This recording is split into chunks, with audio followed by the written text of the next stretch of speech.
bit after ease of restrictions.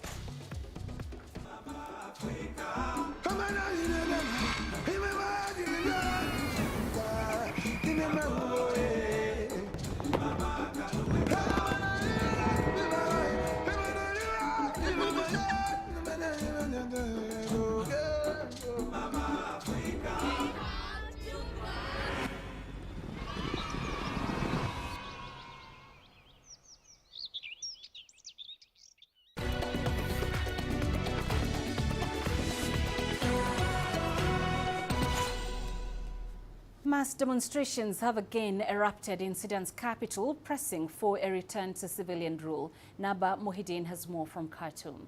This is Bajdar Station, one of the gathering points in the capital Khartoum for the protest today. There is other gathering points, all of it is targeting to go to the presidential palace.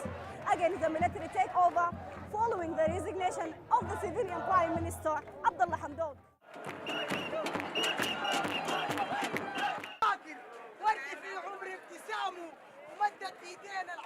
Authorities have made different security measures. They block the streets of the capital. They block bridges with heavy vehicles, with containers, and heavy deployments of military, RSF, and security forces. They also shut down the internet connections and cell phones in order to stop the protesters from gathering and heading to the presidential palace.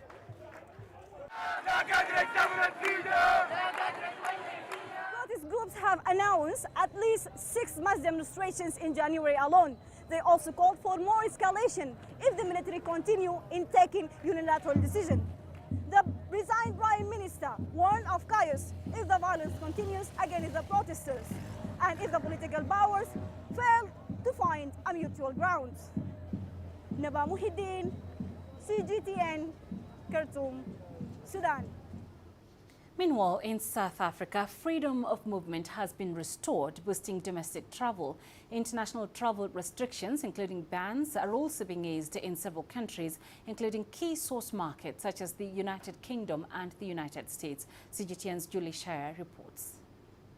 South African student Charles Morgan studies in the United States. He traveled home for the holidays as news of the Omicron variant surfaced, prompting travel bans on several Southern African countries. So we were aware of the travel ban when I came back to South Africa, but we were willing to take the risk because I wanted to spend the Christmas with my family. I had to get a COVID test before coming back to South Africa, 2 days prior to my flight.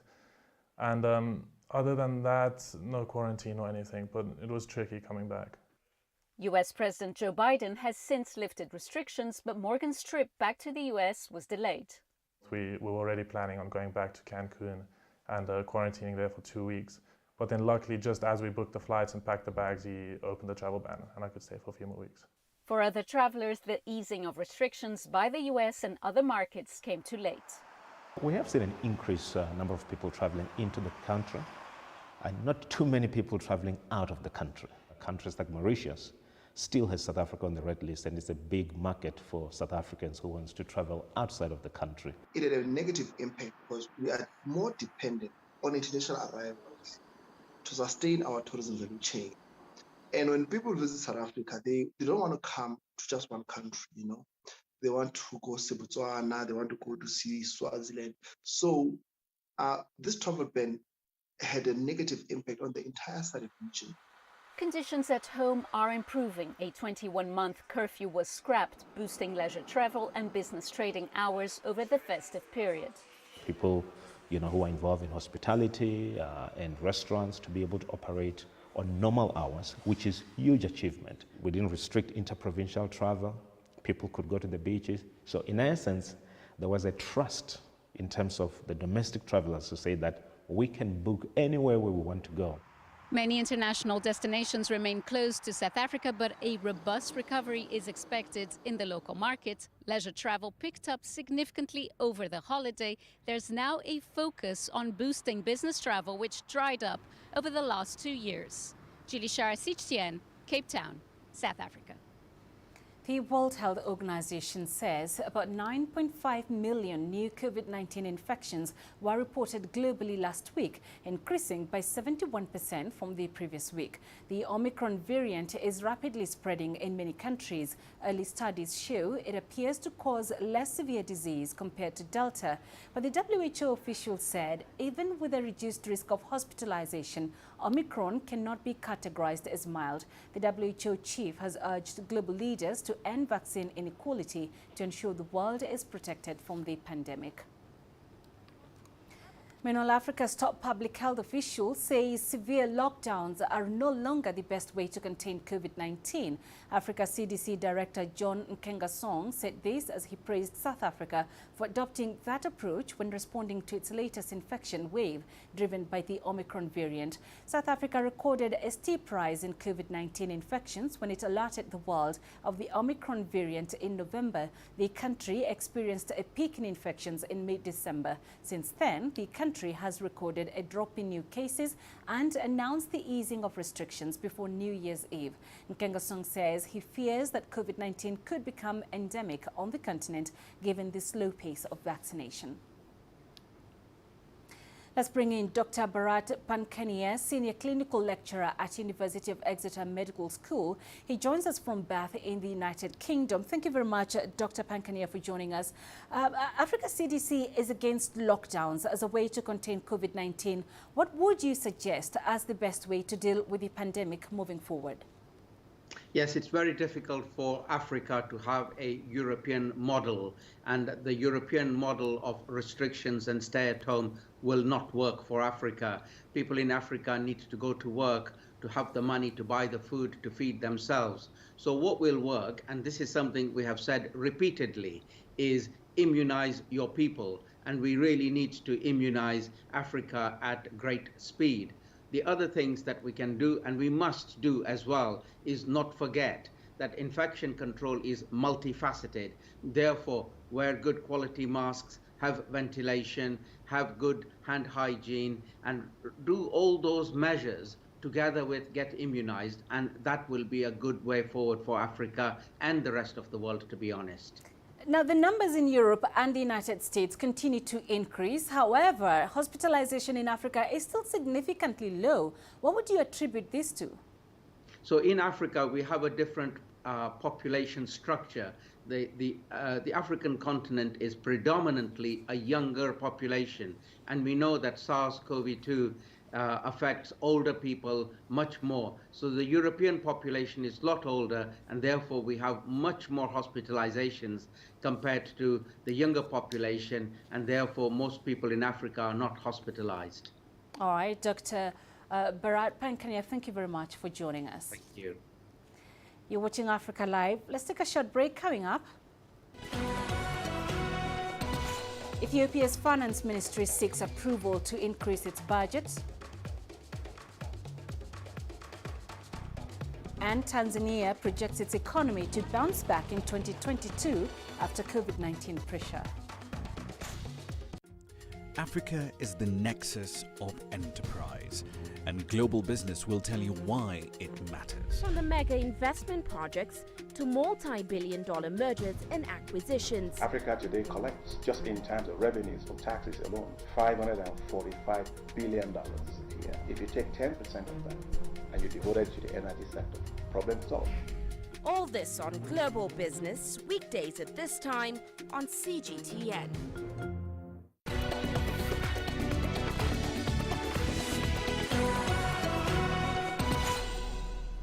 Ethiopia's finance ministry has proposed a supplementary budget worth about $2.5 billion to help counter the fallout from a 14-month civil war, which has destroyed infrastructure, displaced millions, eroded government revenue, and deterred investment. CGTN's Gurum Chala reports from the capital.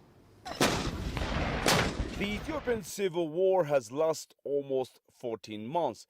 It has claimed thousands of lives and led to the eviction of at least 2.5 million people. Now the Ethiopian government has proposed to allocate an additional $2.47 billion to rebuild the war-torn north regions of the country and revamp its entire economy. We have to work hard to support our people affected by the war, and that includes their families and also those families that have lost their loved ones in this conflict. Apart from government efforts, we expect the people of our country to be mindful of their spending habits and to avoid any excessive spending as much as possible. We must practice the culture of saving and supporting one another too as Ethiopians. That way, our all-rounded efforts can bear fruit. Already, Ethiopian authorities have confirmed services such as telecommunications, electric and others have resumed in the war-affected regions of the country. In most of the freed and recaptured areas, services such as telecom, electricity and banks are back for the public. Of course, there are a few places where services are yet to resume, but most areas now have begun to get normal services after strong efforts exerted towards reinstating these areas. The Ethiopian Airlines has also resumed its flights to the cities of Kombolcha and Lalibela. Our special Christmas will also be celebrated in the historic Lalibela city. This will be a great opportunity for those believers to witness the current condition of the churches after the invasion. Ethiopia has already a plan of vast economic growth under Prime Minister Abiy Ahmed's Prosperity Party. The economic reform of the nation aims to achieve the goals of putting Ethiopia as one of the middle-income economies in the world soon. Generally, to guarantee the general economic growth and rebuild locations damaged by the rebels and also to prepare for any future challenges, we call upon every citizen of this great nation to join hands. Ethiopia's economy is in serious need of foreign direct investments to kickstart recovery. And for that, the government is calling on international investors to put their money on its manufacturing, agriculture and services sectors. And there is already good news as authorities here say that FDI is now flowing from Chinese, Turkish and Indian investors to the country. Grumtana CGTN, Addis Ababa, Ethiopia. Despite a slowdown in growth in 2021, Tanzania's economy is expected to bounce back in 2022. Analysts are banking their hopes on the COVID-19 pandemic receding and the stabilizing of different economic sectors. CGTN's Daniel Kijo takes up the story. For entrepreneur Gilbert Malia, the last 2 years have been the hardest of his life. The coronavirus pandemic hit his business and his income dropped dramatically. But at the start of 2022, his kids' clothing store is starting to recover. He says sales are now double what they were this time last year. We already see that 2022 is a different year for us. This is because of the sales that we have already started seeing as the year progresses. This is because of how the president is supporting businesses. Even more tourists are coming in. Economic experts say ongoing investment in infrastructure, supportive fiscal policies, and the creation of a conducive business environment will see Tanzania's economy return to growth this year. FDI is starting to pump in the economy, and when that happens, you see that there is that positivity coming both for foreign and local investors, and that can only be good for investment in Tanzania and what comes with it. I'm talking about employment, opportunities, and all ways of having spillover effects to other sectors, which can only improve our economy.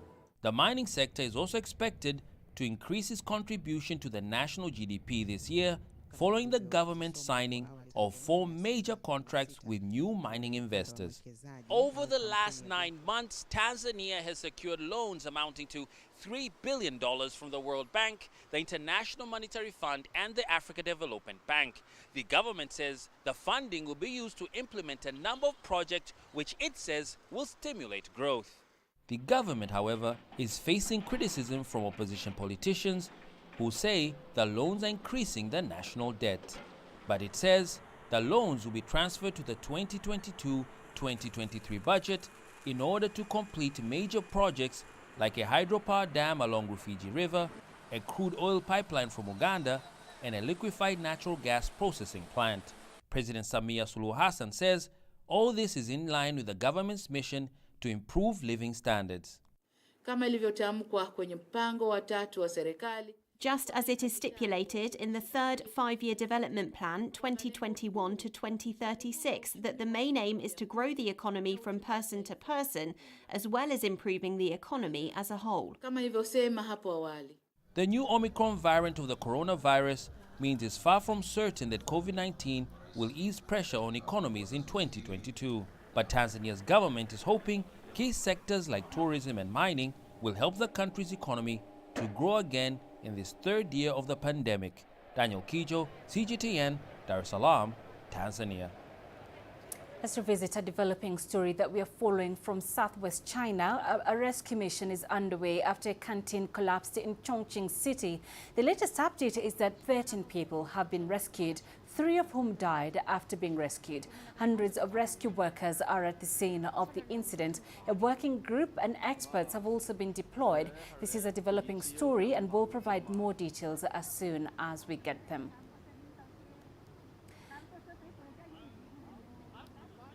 Right, you're watching Africa Live. Coming up in sports. Newcastle signed Trippier for a 2.5-year deal plus add-ons.